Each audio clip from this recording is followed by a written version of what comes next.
এলাকাবাসী, আসসালামু আলাইকুম। আল্লাহর রহমতে আপনারা সকলে ভালো আছেন। আমিও আপনাদের দোয়ায় সহি সালামতে আছি। আমি বাড়িঘরের কিছু সংস্কার কাজ উপলক্ষে একটা মিলাদ শরীফের আয়োজন করেছি। আশা করি আপনারা সকলে শরীক হবেন আজকে। সেই সাথে আপনাদের সামনে আমার পরিচয়টা দেওয়ার জন্য 2 মিনিটের জন্য সময় চেয়েছি। মসজিদের মোতোয়ালি হিসেবে কমিটির পাশাপাশি প্রতি বছর 2-1 বার সমাজবাসীর উদ্দেশ্যে কথা বলার অধিকার আমার রয়েছে। আমি কোনো ব্যক্তি বিশেষ বা কোনো বিষয়ে কথা বলবো না, যাতে মানুষের মাঝে বিতর্ক সৃষ্টি হতে পারে। আমি জানি বর্তমানে সমাজের অনেক লোক আমাকে চিনেন না, কারণ আমি মাঝে মধ্যে বাড়িতে আসলেও বহুদিন যাবৎ ঢাকা চট্টগ্রাম থাকি। তাছাড়া বর্তমানে সমাজে বিভিন্ন লোক রয়েছে যারা এখানে এলাকাতে নতুন এসেছে। আমার নাম মোহাম্মদ কামরুল হাসান খান। আমি মসজিদের প্রতিষ্ঠাতা। এই মসজিদের যিনি প্রথমে করছেন যে হাজি আব্দুল জব্বার সেরান, উনি ওনার বংশধর, এবং মসজিদের সাবেক মোতোয়াল্লি যিনি দীর্ঘ প্রায় 40-50 বছর ধরে এই মসজিদের মোতোয়াল্লি ছিল, যে মরহুম জাকের মিয়া। আমি ওনার ছোট ছেলে। বর্তমানে হয়তো কাজের ব্যাপক বিস্তৃতি বাড়ি গেছে বা এলাকার বিভিন্ন লোক সবাই প্রতিষ্ঠিত হয়ে গেছে, এই জন্য আমরা কমিটিকে ছাড়িয়ে দিছি। তবে একটা জিনিস সিস্টেম সুন্দরভাবে রাখতে হলে কমিটির পাশাপাশি মোতোয়াল্লির ইয়েটাও চালু রাখতে হয়, এটা নিয়ম। কিন্তু অসুবিধা নেই, কাজ করো, কমিটিরা করো। এবং যারা আছেন আপনারা আন্তরিকতার সঙ্গে যা কিছু করুন, সবাই কমিটিরও আপনারা আন্তরিক ব্যবহার গ্রহণ করবেন। কেউ 5 লাখ দেন, 10 লাখ দেন, 50,000 দেন, ইভেন 10 টাকা দেন, নিবেন। ঠিক আছে।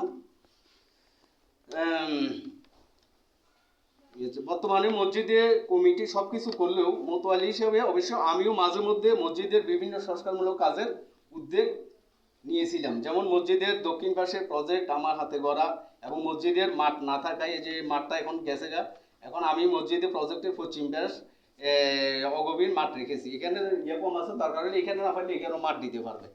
কারণ মাঠ না থাকলে একটা মসজিদের সুন্দর দেখা যায় না। মহব্বতের সমাজ, এত বড় সমাজ, প্রতিষ্ঠিত সমাজ, এখানে সবকিছু থাকার দরকার আছে। তারপর এছাড়াও বিভিন্ন সময় বিভিন্ন কাজে অংশ নিয়েছি। আপনাদের মনে আছে কিনা জানি না, আমাদের মসজিদে 1 বছরে হুজুর 2-3 জনও বদল হয়েছে। এমন এক সময় ছিল যে 2000 সালের কথা আমার মনে আছে। আমি তখন 2 বছর বাড়িতে ছিলাম। 1 বছরে 3টে হুজুর হয়েছে। 99 আর 2000 সালে 3 হইতে 4 জন হুজুর পাল্টেছে।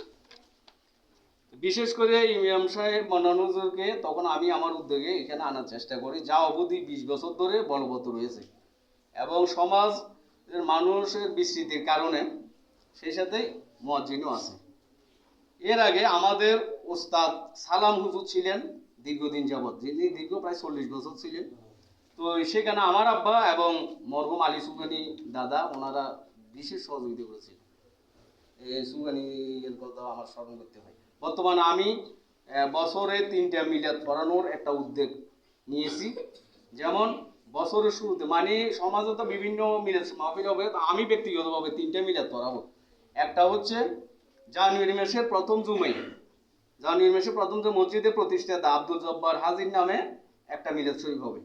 তারপরে মে মাসের শেষ জুমায় আমার আব্বা মসজিদের সাবেক মোতোয়াল্লি মরহুম জাকির মিয়ার নামে মিলাদ শরীফ, তাও একটা পড়াবো। এবং আমাদের রসুল হযরত মুহাম্মদ সাল্লাল্লাহু আলাইহি ওয়াসাল্লামের নামে যে 12ই রবিউল আউয়াল, অর্থাৎ রবিউল আউয়াল মাসের 2য় জুমায়, তাও একটা পড়াবো। এই 3টে আমার উদ্যোগে ইনশাআল্লাহ হবে। যা কিছু করার দরকার আমি করব। পরিশেষে আমি কমিটির ভাইদের কাছে বলতে চাই, আপনারা প্রতি বছর ডিসেম্বর শেষে সমাজে যেসব কমিটি রয়েছে, যেমন মসজিদ, মক্তব সহ আরও অন্যান্য অঙ্গ সংগঠন থাকলে, সবাই ওই ডিসেম্বরে প্রতি বছর শেষের দিকে এলাকাবাসীর কাছে আপনাদের বিভিন্ন কার্যাবলী জানাবেন। এটা নিয়ম, প্রতি বছর একবার জানাইতে হয়, যাতে এলাকাবাসী সবকিছু সম্পর্কে জানা থাকতে পারে। সেই সাথে মোতোয়াল্লি হিসেবে প্রতি বছর আমি অন্তত একবার আপনাদের সামনে হাজির হয়ে কিছু কথা বলতে চাই। এই মসজিদে বিশেষত আমাদের সম্পত্তি দিয়ে প্রতিষ্ঠিত হলেও আরো কিছু লোকের অবদান রয়েছে। যেমন আরো কিছু লোক আছে এখানে, মনে হয় কিছুদিন আগে হানিফ কাকা বললো যে একজন 3 গড়া রেজিস্ট্রি দিছে, আরো আছে। তো সবাইকে আমরা আন্তরিকভাবে ধন্যবাদ জানাই, কৃতজ্ঞতা জানাই। কিছু লোকের পুকুরে অংশ রয়েছে ইতিমধ্যে, তারা কিছু রেজিস্ট্রি দিয়েছে, আমি লিখছিও। বর্তমানে আমাদের সমাজে অনেক বিত্তশালী লোক রয়েছে, তারা যদি মসজিদ, মক্তব বা অন্য কোনো কল্যাণমূলক কাজে এই জাতীয় দান করে থাকেন, আমরা তাদেরকে সাধুবাদ জানাই। তাহলে সমাজ আরো অনেক দূর এগিয়ে যাবে ইনশাআল্লাহ। পরিশেষে সকলের সুস্বাস্থ্য দীর্ঘ কামনা করে আমার বক্তব্য এখানে শেষ করলাম। আসসালামু আলাইকুম। اللهم صل على محمد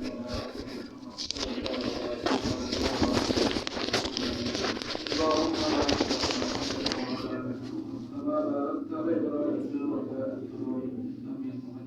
الحمد لله العالمين والعاقبة للمتقين والصلاة والسلام على أشرف الأنبياء والمرسلين وعلى آله وصحبه أجمعين. ربنا ظلمنا أنفسنا وإن لم تغفر لنا وترحمنا لنكونن من الخاسرين. ربنا لا تزغ قلوبنا بعد إذ هديتنا وهب لنا من لدنك رحمة إنك أنت الوهاب.